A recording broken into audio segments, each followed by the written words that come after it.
Hi ನಮಸ್ಕಾರ news ಫಸ್ಟ್ಗೆ ಸ್ವಾಗತ. ನಾನು ನವೀನ್ ಕುಮಾರ್ BN. ಕ್ಯಾನ್ಸರ್ಗೆ ತುತ್ತಾಗಿದ್ದಂತಹ ಗಂಡನ ಜೀವ ಕಾಪಾಡೋದಕ್ಕೆ ಹೋರಾಟ ಮಾಡಿದ್ರೂ ಕೂಡ ಹೆಂಡತಿಯ ನಿಸ್ವಾರ್ಥ ಸೇವೆಗೆ ಭಗವಂತ ಕರಗಲೇ ಇಲ್ಲ. ವಿಧಿಯಾಟಕ್ಕೆ ಗಂಡ ಬಲಿಯಾಗೇ ಬಿಟ್ರು. ಈ ನೇಪಾಳ ಜೋಡಿಯ ಟ್ರಾಜಿಡಿ ಪ್ರೀತಿಯ ಬಗ್ಗೆ ಕೆಲ ದಿನಗಳ ಹಿಂದೆನೇ ನಾವು ನಿಮಗೆ ಹೇಳಿದ್ವಿ. ಇಂತಹ ಘಟನೆಗಳು ಕೇಳಿ ನೋಡಿದ ಮೇಲೆ ಈ ಜಗತ್ತಲ್ಲಿ ಪ್ರೀತಿಗೆ ಜಾಗನೇ ಇಲ್ವಾ, ಪ್ರೀತಿ ಅಂದರೆ ಇಷ್ಟೇನಾ ಅನ್ನುವಂತಹ ಮಾತುಗಳು ಶುರುವಾಗೋಗ್ಬಿಡುತ್ತವೆ. ಆದರೆ ಈಗ ನಾವು ಹೇಳೋದಕ್ಕೆ ಹೋಗ್ತಿರುವಂಥ ಈ ಹೆಣ್ಣಿನ ಹುಮ್ಮಸ್ಸು ಹಾಗೂ ನೋವಿಗೆ ಪರಿಹಾರ ಇಲ್ವಾ ಅಂತ ನೀವು ಕೇಳ್ಬೋದು. ಎಸ್, ಉಮಂಗ್ ಹಾಗೂ ನಿಶಿತಾ ರಾಣಾ ಅನ್ನೋರು ಹಿಮಾಚಲ ಪ್ರದೇಶದ ಪ್ರೇಮಿಗಳು. ಸ್ಕೂಲ್ನಲ್ಲಿ ಓದ್ತಾ ಇರುವಂತಹ ಟೈಮ್ನಲ್ಲೇ ಇಬ್ಬರು ಬೆಸ್ಟ್ ಫ್ರೆಂಡ್ಸ್ ಆದರು. ಕಾಲೇಜ್ನ ದಿನಗಳಲ್ಲಿ ಇಬ್ಬರ ನಡುವೆ ಪ್ರೀತಿಗೆ ಕನ್ವರ್ಟ್ ಆಯಿತು. ಮನೆಯಲ್ಲಿ ಹಾಗೋ ಹೀಗೋ ಒಪ್ಪಿಸಿ ಪ್ರಣಯದ ಪಕ್ಷಿಗಳಾದರು. ಹತ್ತಾರು ಕನಸುಗಳ ಮಧ್ಯೆ ಮದುವೆಯೂ ಕೂಡ ಫಿಕ್ಸ್ ಆಯಿತು. ದಾಂಪತ್ಯ ಜೀವನಕ್ಕೆ ಕಾಲಿಡೋದಕ್ಕೆ ಜಸ್ಟ್ ಒಂದೇ ಒಂದು ತಿಂಗಳು ಬಾಕಿ ಇತ್ತು. ಸ್ನೇಹಿತರ ಜೊತೆಗೆ ಉಮಂಗ್ ಟ್ರೆಕ್ಕಿಂಗ್ ಹೋಗಿದ್ರು. ಕಾಡಿನ ಅಂಚಿನಲ್ಲಿ ಮಲಗಿದ್ದಂತಹ ಉಮಂಗ್ ಮೇಲೆ ಕಾಡಿನ ಪ್ರಾಣಿಗಳು ದಾಳಿ ಮಾಡಿದೆ. ತಕ್ಷಣವೇ ಸ್ಥಳೀಯ ಆಸ್ಪತ್ರೆಗೆ ದಾಖಲಿಸಿ ಚಿಕಿತ್ಸೆಯನ್ನು ಫ್ರೆಂಡ್ಸ್ ಕೊಡಿಸಿದ್ರು.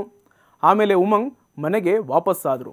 ಎಲ್ಲ ಸರಿ ಹೋಯಿತು ಅಂದುಕೊಳ್ಳೋಷ್ಟರಲ್ಲಿ ಉಮಂಗ್ಗೆ ನಡೆಯೋಕೆ ಆಗದೆ ಇರೋ ರೀತಿಯಲ್ಲಿ ಹೆಚ್ಚಿನ ಜ್ವರ ಶುರುವಾಗೋಯಿತು. ಮನೆಯಲ್ಲೇ ಕುಸಿದು ಬಿದ್ದೇ ಹೋದರು. ಮತ್ತೆ ಹಾಸ್ಪಿಟಲ್ಗೆ ಅಡ್ಮಿಟ್ ಮಾಡಿ ಟೆಸ್ಟ್ ಮಾಡಿಸಿದಾಗ ಉಮಂಗ್ಗೆ ರೇಬಿಸ್ ಅನ್ನುವಂತಹ ಆಘಾತಕಾರಿ ಕಾಯಿಲೆ ಬಗ್ಗೆ ನಿಶಿತಾಗೆ ವಿಷಯ ಗೊತ್ತಾಗಿದೆ. ಮುಂದೆ ಏನು ಮಾಡೋದು ಅನ್ನೋದ್ರ ಬಗ್ಗೆ ಆ ದಿನ ನಿಶಿತಾಗೆ ಶಾಕಿಂಗ್ ಡೇ ಆಗೋಗಿತ್ತು. ಇದರ ಬೆನ್ನಲ್ಲೇ ರೇಬಿಸ್ ಡೇಂಜರ್ ಝೋನ್ಗೆ ಹೋಗಿ ಕೋಮಾಗೆ ಹೋಗೋಷ್ಟು ಉಮಂಗ್ ದಿನಗಳು ಶುರುವಾಗೋಯಿತು. ಆಸ್ಪತ್ರೆಯಿಂದ ಮನೆ, ಮತ್ತೆ ಮನೆಯಿಂದ ಆಸ್ಪತ್ರೆ, ಹೀಗೆ ನರಕದ ಬದುಕಾಗಿದ್ದ ಉಮಂಗ್ಗೆ ಜೊತೆಗೆ ನಿಂತ ಜೀವದ ಗೆಳತಿಯ ಸೇವೆ, ಪ್ರಾರ್ಥನೆ ಆ ದೇವರಿಗೆ ಕೇಳಿಸ್ತೋ ಏನೋ ಕೋಮಾದಲ್ಲಿದ್ದಂತಹ ಉಮಂಗ್ ಕೆಲ ದಿನಗಳಾದ ಮೇಲೆ ಪವಾಡ ಸದೃಶವಾಗಿ ಬದುಕುಳಿದ್ರು. ಆದರೆ ರೇಬಿಸ್ ಯಾವ ಮಟ್ಟಕ್ಕೆ ದಾಳಿ ಮಾಡಿತ್ತು ಅಂತಂದರೆ ಉಮಂಗ್ ಅವರ ಮೆದುಳು ಹಾನಿ ಮಾಡಿಬಿಟ್ಟಿತ್ತು. ಇದರಿಂದ ಉಮಂಗ್ ಮಾತು ಕಳ್ಕೊಂಡ್ಬಿಟ್ಟಿದ್ರು. ನಡೆಯೋಕೆ ಆಗದೆ ಇರೋ ರೀತಿಯಲ್ಲಿ ಬೆನ್ನು ಹುರಿ ನರಗಳು ಸೆಡೆದಿದ್ವು.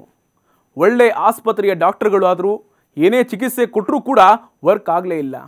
2 ತಿಂಗಳಾದಮೇಲೆ ಉಮಂಗ್ ಮನೆಗೆ ವಾಪಸ್ಸಾದರು. ಹಸೆಮಣೆ ಏರಿ ಉಮಂಗ್ ಜೊತೆ ಹೊಸ ಜೀವನ ಶುರು ಮಾಡೋ ಬಗ್ಗೆ ಖುಷಿಯಲ್ಲಿದ್ದ ನಿಶಿತಾ ತನ್ನ ಕನಸುಗಳನ್ನೆಲ್ಲ ಮೂಟೆಗೆ ಕಟ್ಟಿಬಿಟ್ಟಿದ್ರು. ತನ್ನ ಜೀವದ ಗೆಳೆಯನ ಸೇವೆ ಮಾಡೋದಕ್ಕೆ ಶುರು ಮಾಡಿದರು. ಅವನ ಸಹವಾಸ ಬೇಡ, ಬಿಟ್ಟು ಬಿಡು, ಬೇರೆ ಹುಡುಗನ ನೋಡ್ತೀವಿ, ಮದುವೆ ಮಾಡ್ತೀವಿ ಅಂತ ಹೆತ್ತವರು ಪ್ರೆಷರ್ ಹಾಕಿದ್ರು. ಇದರ ಜೊತೆಗೆ ಮೂವ್ ಆನ್ ಅಂತ ಸ್ನೇಹಿತರು ಕೂಡ ಹೇಳೋದಕ್ಕೆ ಶುರು ಮಾಡಿದ್ರು.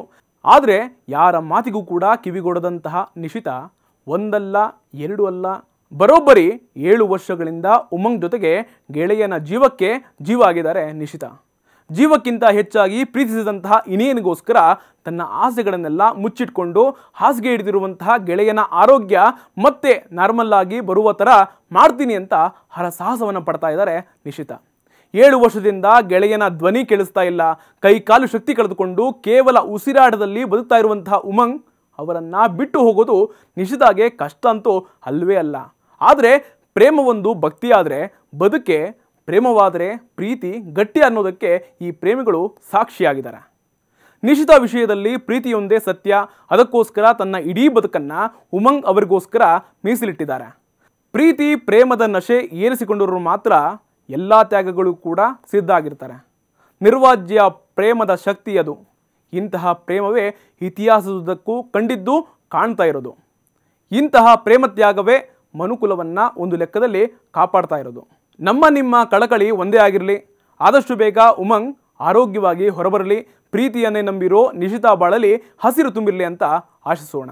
ಇದಾಗಿತ್ತು ಇಂದಿನ ಸ್ಪೆಷಲ್ ರಿಪೋರ್ಟ್. ಅಪ್ಡೇಟ್ಗಳಿಗಾಗಿ ನೋಡ್ತಾ ಇರಿ ನ್ಯೂಸ್ ಫಸ್ಟ್, ನಿರ್ಭೀತಿಯಿಂದ ನಿಮ್ಮ ಪರವಾಗಿ.